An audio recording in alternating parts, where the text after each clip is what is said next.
எல்லாம் கரெக்டாக உற்சாகத்தோடு உண்மை நம்பும் நான் பாக்கியவான் உண்மையே நம்பி இருப்பேன் சமூகத்தில் அலையிலுயாக நம்பியோடு சுதந்திரிக்கிறோம்.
ஆண்டவரை மகிமைப்படுத்துகிறவார். இதனுடைய விளக்கம் கர்த்தாவே ரட்சி. அதான் அந்த வார்த்தையினுடைய விளக்கம் இல்லையா? அவர் நம்முடைய ராஜா. எத்தனை பேர் நம்புறீங்க? இந்த உலகத்திலே உங்களை என்னையும் ரட்சிக்க வந்த ராஜாதி ராஜாவாகிய இயேசு கிறிஸ்து, அவரை நாம் மேன்மைப்படுத்துறது தான் என்னது? ஓசன்னா அப்படின்னா உன்னதத்தில் இருக்கிற தேவனுக்கு மகிமை. அதை தான் நம்ம அதை சொல்றோம். அதனால ஆண்டவரை நம்ம உயர்த்துறதுல தப்பு கிடையாது. அதில் நமக்கு ஆசீர்வாதங்கள் உண்டு. ஆகவே இன்னைக்கு அதை குறித்த ஒரு செய்தியை நான் உங்களோடு பேச விரும்புகிறேன். இன்னைக்கு அந்த செய்தி இந்த பகுதியில் பல விதங்களில் அதை பார்க்கணும். ஆனால் இன்னைக்கு நான் உங்களோடு பேசுறது குருத்தூலை ஞாயிறு கற்றுக் கொடுக்கும் சத்தியம் அல்லது செய்தி என்ன. ஒரு 3 காரியங்களை வேகமாக உங்களுக்கு நான் சொல்லி நான் கடந்து போக விரும்புகிறேன். அன்பானவர்களே, இந்த குருத்தூலை சத்தியங்களை குறித்து மத்திய 21ஆம் அதிகாரம் 1-11 வசனங்களும், மார்க் 11ஆம் அதிகாரம் 1-10 வசனங்களும், லூக்கா 19ஆம் அதிகாரம் 28-46 வசனங்களும், யோவான் 12ஆம் அதிகாரம் 12-16 வசனங்களிலே நீங்கள் வாசிக்கும் போது இந்த குருத்தோலை சம்பவங்களை குறித்து நம்ம வாசிக்க முடிகிறது. இன்னைக்கு நான் உங்களோடு கூட சொல்லுகிற சில வார்த்தைகள், இந்த வாசித்த 10 வசனங்களிலிருந்தும் ஒரு 4 அல்லது 6 வசனங்களை உங்கள் மத்தியில் நான் சொல்லி அதிலிருந்து சபைக்கு என்ன செய்தி, இல்லை எனக்கு அதில் என்ன செய்தி, கர்த்தருக்கு ஸ்தோத்திரம் உண்டாகட்டும். அப்போ இது எனக்கு என்ன சத்தியத்தை இந்த குருத்தோலை ஞாயிறு வெளிப்படுத்துகிறது என்பதை நீங்கள் நானும் அறிந்து அவைகளுக்கு செயல்பட பரிசுத்த ஆவியானவர் நமக்கு உதவி செய்வாராக. கரங்களை உயர்த்தி அல்லேலூயா சொல்லலாம். வசனங்களை நீங்கள் கேளுங்கள். 1வது காரியம், அதனுடைய 1-2 வசனங்களை வாசியுங்கள். அவர்கள் எருசலேமுக்கு சமீபமாய் சேர்ந்து ஒலிவ மலைக்கு அருகான பெத்பகே பெத்தானியா என்னும் ஊர்களுக்கு வந்தபோது அவர் தம்முடைய சீசரில் 2 பேரை நோக்கி இந்த 1ஆம் வசனத்தோட கடைசி பகுதியும் 2ஆம் வசனத்தோட முதல் பகுதியை படிங்க. உங்களுக்கு எதிரே இருக்கிற கிராமத்துக்கு போங்கள். உங்களுக்கு எதிரே இருக்கிற கிராமத்துக்கு போங்க. முதல் பகுதியில் என்ன படிக்கிறோம்? அவர் தம்முடைய சீசரில் 2 பேரை நோக்கி, அவர் தம்முடைய சீசர்களில் 2 பேரை நோக்கி, உங்களுக்கு எதிரே இருக்கிற கிராமத்துக்கு போங்கள். இப்படிதான் ஆண்டவர் அந்த பகுதியை ஆரம்பிக்கிறார். கர்த்தருக்கு மகிமை உண்டாகட்டும். இதுல 12 சீசர்கள் அங்கே இருக்கிறார்கள். கவனிக்க வேண்டும். 12 சீசர்கள் அந்த இடத்துல இருக்கிறார்கள். இயேசு அங்க பெயரை குறிப்பிடவில்லை. சரியா? 12 சீசரோட பெயர் நமக்கு தெரியும் தானே? தெரியலன்னா மத்தேயு 10ஆம் அதிகாரம் 1-2 வசனங்களை படிச்சா அதை நீங்க கண்டு கொள்ளலாம். கர்த்தருக்கு ஸ்தோத்திரம். இந்த 12 சீசர்களை முன்னால இருக்கிறாங்க. சரிதானே? அதே போல மற்றவர்கள் அங்கே இருப்பார்கள். ஆண்டவர் என்ன பண்றாரு பாத்தீங்கன்னா, அந்த வசனம் சொல்லுது, தம்முடைய சீசர்களில் 2 பேரை நோக்கி, உங்களுக்கு எதிரே இருக்கிற கிராமத்துக்கு போங்கள். இன்னைக்கு நாம் ஒரு சீசனுடைய காரியங்கள் என்ன என்பதை நாம் ஆண்டோட வசனத்தை பார்க்கிறோம். அல்லேலூயா சொல்லுவோமா? என்னையும் சீசனா இருக்கதான் கத்துறாங்க. ஆமென் சொல்லுங்க, ஆமென் சொல்லுங்க. ரசிக்க மட்டும் கை தட்டுமா, ஆர்ப்பாட்டம் பண்ணுமா, மார்க் போடுமா, பாஸ்டர் நீங்க நல்லா பேசிட்டார். ஆராதனை முடிச்சிட்டு கீழே உங்களை யாராவது கேட்டா, பாஸ்டர் நீங்க என்ன பேசுறாரு? சூப்பரா பேசுறாரு. பாஸ்டர் எப்படி பேசுறாரு? ஹலோ பாஸ்டர் என்ன எப்படி பேசுறாரு? சூப்பரா பேசுறாரு. என்ன பேசுறாரு? சூப்பரா பேசுறாரு. என்ன பேசுறாரு? ரசிகர். ரசிகரா இருக்கிறவங்களுக்கு அந்த வசனத்தை ஏற்றெடுக்க சிந்தனை வரேன். ஆனா சீசனா இருந்தா, சீசன் எப்பவுமே குருவை பின்பற்றுகிறார். ஆமென் சொல்லுங்க. சீசன் எப்போதுமே குருவுக்கு கீழ்ப்படுகிறார். சீசன் எப்பவுமே குரு என்ன சொல்றாரு என்பதை குருவை போல செயல்படுறது தான் யாரு? சீசன். உங்களுக்கு எனக்கு குரு யாரு? ஆண்டவராக இயேசு கிறிஸ்து. அல்லேலூயா சொல்லுங்க. நான் ஆண்டவருக்கு ரசிக்கப்பட்டாலும் அல்ல, நீங்கள் நானும் ஆண்டவராக இயேசுவுக்கு யாரா இருக்கிறோம்? சீஷனாக. ஆகவேதான் ஆண்டவர் தம்முடைய சீஷர்களில் 2 பேரை கூப்பிட்டு, நீங்க எதிரே இருக்கிற கிராமத்துக்கு போங்கள் என்று சொன்னார். இங்கே முதலாவது குறிப்பு, நீங்கள் கர்த்தருடைய பிள்ளைகளாக இருக்கிறீங்க, சபையில சீசனாக இருக்கிறீங்க, பொறுப்புள்ள சீசனாயிரு. எஸ், அல்லேலூயா. பொறுப்புள்ள சீசனாயிரு. ஆண்டவர் 2 பேரை கூப்பிட்டு, நீ இதுல இருக்கிற கிராமத்துக்கு போங்கன்னா அவன் ஒவ்வொருத்தரும் பார்த்துட்டு இருக்கல, நீ போ. சரியா? நீர்மொழிகள் ஒரு வசனம் உண்டு. அந்த வசனத்தை நீங்க வாசித்து பாருங்க. 24ஆம் அதிகாரமும் 12வது வசனம். வசனத்தை கவனிக்கணும். 24:12 சொல்லுது, நீ அறியோ என்பாயாகில் இருதயங்களை சோதிக்கிறவர் அறியாரோ, உன் ஆத்துமாவை காக்கிறவர் கவனியாரோ, அவர் மனுஷனுக்கு அவரவன் கிரியைக்கு தக்கதாக பலனளிக்கிறார். அது முதல் வசனத்தை படிக்க 11. மரணத்துக்கு ஒப்புவிக்கப்பட்டவர்களையும் கொலையுண்ண போகிறவர்களையும் விடுவிக்க கூடுமானால் என்ன செய்யணும்? விடுவிக்கணும். கர்த்தருடைய சபையிலே சீஷன் என்கிற நிலைமையிலே வாழ்ந்து கொண்டிருக்கிற சகோதரி, சகோதரா, தாயே, தகப்பனே, வாலிபன், தம்பி, தங்கச்சி, சிறு பிள்ளைகளே, உங்கள் எல்லாருக்கும் ஆண்டவர் என்ன தந்திருக்கிறாரு? பொறுப்பை தந்திருக்கிறார். ஆமென், ஆமென். அதுல கை கொடுத்து சொல்லுங்க. கர்த்தர் நம்ம எல்லாரும் என்ன தந்திருக்காரு? எல்லாரும் கை கொடுக்குறீங்களா? பக்கத்துல நமக்கு எல்லாம் தந்திருக்காரு. பொறுப்பை தந்திருக்கிறார். கை கொடுக்குறீங்களா? இன்னைக்கு பாடுனீங்க எல்லாம், உங்களுக்கு அது பொறுப்பு தானே? பாடுனீங்க, உங்களுக்கு பொறுப்பா இல்லையா? கர்த்தர் நமக்கு சபையில என்ன தந்திருக்காரு? பொறுப்பை தந்திருக்கிறார். நடந்த வசனம் சொல்லுது, மரணத்துக்கு ஒப்புவிக்கப்பட்டவர்களையும் கொலையுண்ண போகிறவர்களையும் விடுவிக்க கூடுமானால் விடுவிக்கணும். எப்படி நம்ம விடுவிக்கிறது? எப்படி விடுவிக்கிறது? நான் ஒரு சந்தையிலே ஒரு கழுதை தன்னோட குட்டியோடு கட்டப்பட்டிருக்கிறது. அந்த குட்டியை கழுதையும் அவிழ்த்து கொண்டு வருகிறதுக்கு யாருக்காவது அந்த பொறுப்பு இருக்கணுன்றத வச்சுதான் ஆண்டவர் 2 பேரை கூப்பிட்டு, நீங்க உங்களுக்கு இருக்கிற கிராமத்துக்கு போங்க.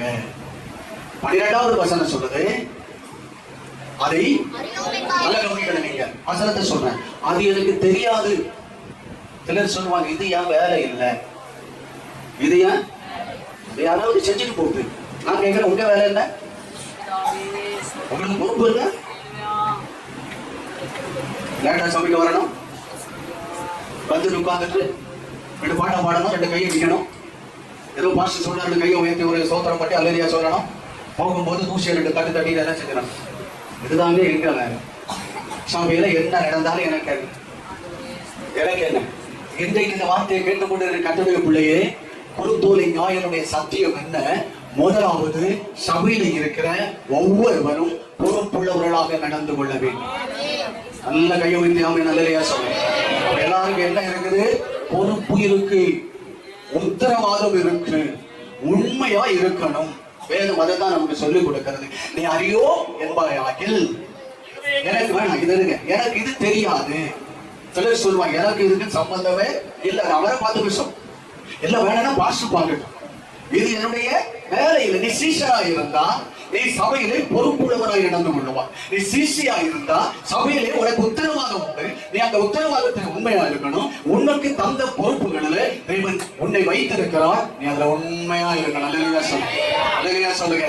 அது எனக்கு அறியோம் என்பாயாகில், எனக்கு இது தெரியாதுன்னு சொல்லிட்டீங்கன்னா ஆண்டவர் சொல்றாரு, இருதயங்களை சோதிக்கிறவர் அறியாரோ. நீ தெரியாதுன்னு தட்டி கழிச்சு போற, ஆனா உன்னுடைய இருதயங்களை சோதித்து அறிகிற ஆண்டவர். யாரா இருந்தாலும் உடைய இருதயங்களை சோதித்து அறிகிறது சபை பாஸ்டர் அல்ல, ஆண்டவர் உள்ளத்தை சோதித்து அறிகிறார். ஹல்லேலூயா. மனிதன் முகத்தை பார்க்கிறான், ஆண்டவர் இருதயத்தை பார்க்கிறார். உடைய இருதயத்தில் நீங்கள் கர்த்தருக்கு முன்பதாக சமர்ப்பித்து தேவன் இந்த சபையில வைத்திருக்கிறார், நான் இந்த சபையில நான் பொறுப்புள்ளவராய் நடந்து கொள்ள வேண்டும். அல்லேலூயா சொல்லுங்க. இந்த பொறுப்பு என்று சொல்லும் போது சபையில மட்டுமல்ல, உன் குடும்பத்திலேயும் உனக்கு பொறுப்பு வேணும். ஆமென் சொல்லுங்க. குடும்பத்துல பொறுப்பு இருக்கா? புருஷனோட பொறுப்புல புருஷன் இருக்கிறீங்களா? மனைவியோட பொறுப்புல மனைவி இருக்கிறீங்களா? பெற்றோரோட பொறுப்புல பெற்றோர்கள் இருக்கிறீர்களா? பிள்ளைகளோட பொறுப்புல பிள்ளைகள் இருக்கிறார்களா? சிலர் சொல்லுவாங்க, நீ ஏன் வேலை இல்லை, நான் இதை செய்ய மாட்டேன், நான் இதை தொட மாட்டேன், நான் இதை பார்க்க மாட்டேன். வேதம் சொல்லுகிறது, நீ அறியோ என்பாயாகில், எனக்கு பொறுப்பில்லைன்னு நினைச்சிட்டேன்னா, எனக்கு இதுல வேலைன்னு சொல்லி நினைச்சிட்டேன்னா, கர்த்தர் சொல்றாரு, உன் இருதயங்களை சோதிக்கிறவர் அறியாரோ. நீ தப்பிச்சிடலாங்க, நீ தப்பிச்சிடலாம். ஆனா ஆண்டவர் யாரை பார்க்கிறாரு? உள்ளத்தை பார்க்கிறாரு, உள்ளத்தை பார்க்கிறாரு.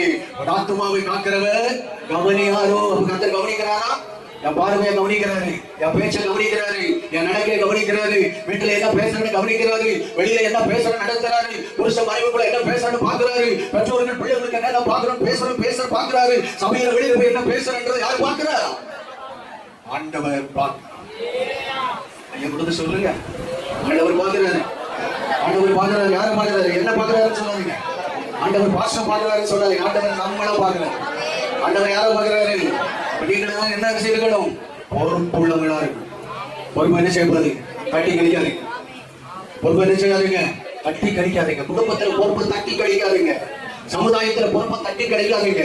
சபையில பொறுப்பு தட்டி என்ன செய்யாதீங்க? தட்டி கழிக்காதீங்க. இருதயங்களை சோதிக்கிறவர், மனுஷனுடைய நினைவுகளை அறிவிக்கிறவர், அறிகிறவர் கவனியாரோ. ஒரு முக்கியமான வார்த்தை, அவர் மனுஷனுக்கு அவனவன் கிரியைக்கு தக்கதான எனக்கு என்ன உண்டு, எனக்கு என்ன உண்டு.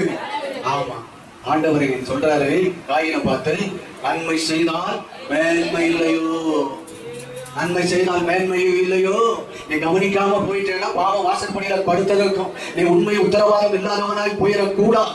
உனக்குள்ள ஒரு பொறுப்பு உண்டு, உனக்குள்ள உத்தரவாதம் உண்டு. வேதம் சொல்லுகிறது, இயேசு இந்த உலகத்தில் வாழ்ந்த நாட்களில் ஆண்டவர் ஓமையை சொன்னார். சில 3 மனிதர்களை கூப்பிட்டு 3 பேருக்கு தங்கள் திறமைக்குள்ள தாளத்தை கத்தர் கொடுத்தார். வசனத்தை கொஞ்சம் எடுத்து பாருங்க, கத்தருக்கு மகிமை உண்டாகட்டும். மத்தேயு 25:15 வசனம்.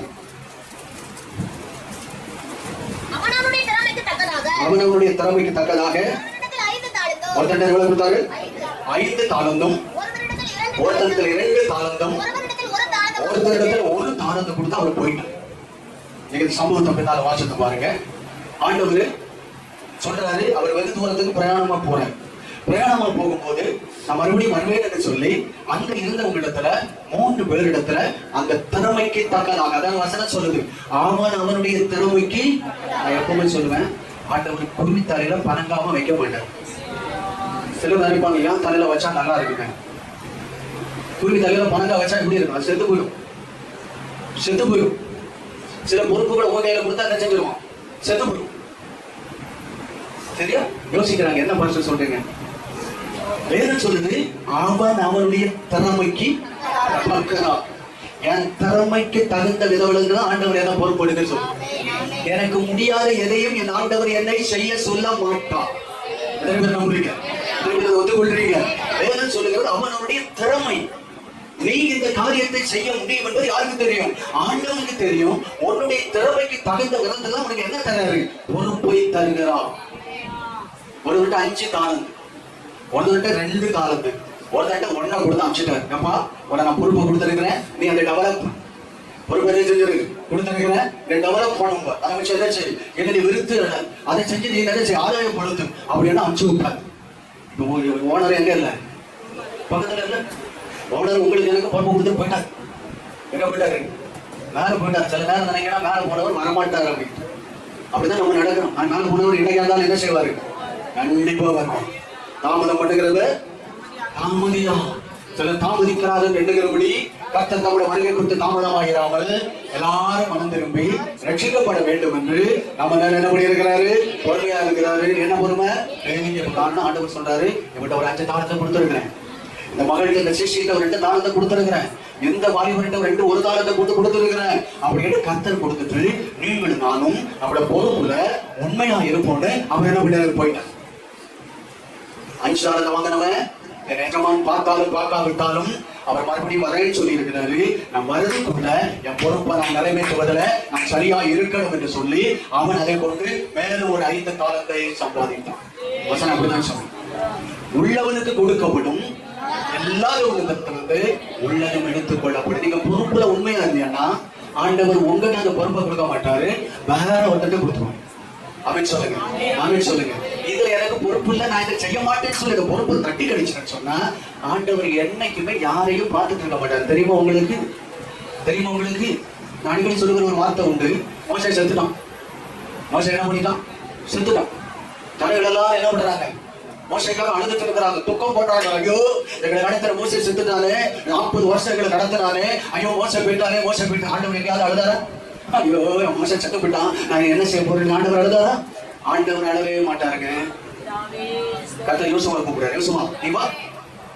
வசனம் அப்படிதான் சொல்லுது. யாத்திராகமும் கடைசி வசனத்திலையும் அடுத்த யோசுவா புத்தகத்தில் படிக்கும் பொழுதும் அதை படிக்கிறோம். கர்த்தர் யாரை கூப்பிடுறாரு? யோசுவா கூப்பிடுறாரு. யோசுவா நீ வா, ஜனங்களை நான் என்ன செய்யணும்? கொண்டு போய் சேர்க்க வேண்டிய இடத்துக்கு நான் கொண்டு போனோம். நீ வாழ்ந்த ஜனங்களை என்ன செய்? வழி நடத்துன்ற ராமன் சொல்லுங்க. பொறுப்பை தட்டி கழிக்கும் போது உன்னுடைய நேரம் முடிந்தது என்று சொல்லி ஆண்டவர் உன்னிடத்தில் இருந்த பொறுப்பை தூக்கி யார்கிட்ட கொடுக்கிறாரு? உள்ளவர்கிட்ட கர்த்தர் கொடுக்கிறார். ஒரு அல்லேலூயா சொல்லுங்களா, அல்லேலூயா சொல்லுங்களா, அல்லேலூயா சொல்லுங்களா. அன்பானவர்களே, 5 தாளந்தை வாங்கினவன் மேல 5 கொண்டு அவன் சும்மா இருக்கல, அவன் செயல்பட்டான். நான் என்ன செய்யணும்? நான் ஒரு சிஷ்யனா இருக்கிறது, நான் அதுக்காக என்ன பிரயாசப்பட்டான். அவன் 2 தாளத்தை வாங்கினவன் என்ன பண்ணா? அதையும் கொண்டு போய் அவன் வியாபாரம் செய்து மறுபடியும் இன்னொரு 2 தாளத்தை சம்பாதித்தான். ஒன்ன வாங்கின என்ன செஞ்சான் தெரியுமா? அவனுக்கு பயங்கர ஒரு எரிச்சல். யாரு மேல? 5 வாங்கின மேல ஒரு எரிச்சல். சவுண்டை பார்த்து குறைச்சிக்க. ஒரு 5 வாங்கின மேல எரிச்சல், 4 வாங்கணும் மேல எரிச்சல். ஏன்? அவனுக்கு 5 கொடுத்துறாங்க. எனக்கு என்ன தக்கும்? உடனே அந்த 1 வச்சு என்ன செய்யறா? சொல்லுங்க. உன்ட இருக்கிறது ஒண்ணுதான், ஒரு கிருபை, ஒரு தாளந்து, கர்த்தருக்காக சேலப்பு பார்க்கக்கூடிய ஒன்று. நீ அதை வைத்து என்ன செஞ்சிருக்கணும்? உன் பொறுப்பை நீ பயன்படுத்தணும். நீ உடனே என்ன செய்யற? அவரையே நீ வித்தியாசமா பார்ப்பா. அந்த 1 வாங்கினவன் என்ன பதில் சொல்றான்? படிங்க. 1 வாங்கினவன் வந்து எஜமான் என்ன பதில் சொல்றான்? 1 தாளந்தை வாங்கினவன் வந்து ஆண்டவரே என்ன சொல்றான்? அந்த சாக்கு போது பாத்தீங்களா? இவன் பொறுப்புல இல்ல, உண்மை இல்ல, உண்மை இல்லாத என்ன பண்றான்? பழைய யார் மேல சுமத்துறான்? சொல்லுங்க, யார் மேல சுமத்துறான்? அவர் மேலே சுமத்துறான். இன்னைக்கு நம்முடைய பொறுப்பு அப்படிதாங்க இருக்கு. நம்ம சரியாம இல்லாம யாரு மேல சொல்றோம்? ஆண்டவர் மேலேயே பழிய சொல்லிட்டோம். என்ன சொல்றோம்? என் விதைக்காத இடத்துல அறுக்கிறவரும் தெளிக்காத இடத்துல கடினமுள்ள மனிதன் அவரு. சொல்லுங்க, ஆண்டவர் எல்லாவற்றையும் செய்ய வல்லம் உள்ளது. இருக்கிறவைகளை இல்லாதவைகளை இருக்கிறவளை போல அழைக்கும். அவரால் எல்லாம் முடியுங்க. உனக்கு தந்த ஒரு பொறுப்பை நீ கர்த்தருக்கு உண்மையாய் நிறைவேற்றும் போது ஆண்டவர் உன்னை நம்பி பல பொறுப்புகளை கர்த்தர் கொடுக்கிறவராயிருக்கிறார். அல்லேலூயா, அல்லேலூயா. நம்ம ஒரு நாள் செய்ய சொல்லக்கூடாது, இது எனக்கு முடியாது, இது என்னால ஆகாது, வேற யாராவது செஞ்சுட்டு போட்டு இது எனக்கு பொறுப்பு இல்லைன்னு சொல்லி யாரும் என்ன செய்யக்கூடாதான்? சொல்லக்கூடாதுன்னு சொல்லி வாசனை நமக்கு சொல்லி கொடுக்கிறவர். சொல்லுங்க. முதலாவது சீசன் யாரா இருக்கணும்? யாரா இருக்கணும்? சத்தமா சொல்லுங்க, யாரா இருக்கணும்? பொறுப்புள்ள சீசனா இருக்கணும்.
உதவிக்கு போதகர் A.G. பால், பிலதெல்பியா பரிசுத்த சபை, சுப்பிரமணியபுரம், திருச்சி.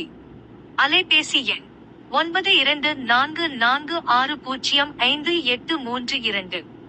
போதகர் P. ஞானதாஸ், பிலதெல்பியா பரிசுத்த சபை, குமரேசபுரம், திருச்சி. அலைபேசி எண் 9345104097. ஆண்டவராகிய இயேசு கிறிஸ்து தாமே உங்களை ஆசீர்வதிப்பாராக. நமது சேனலை சப்ஸ்கிரைப் செய்ய மறக்காதீங்க.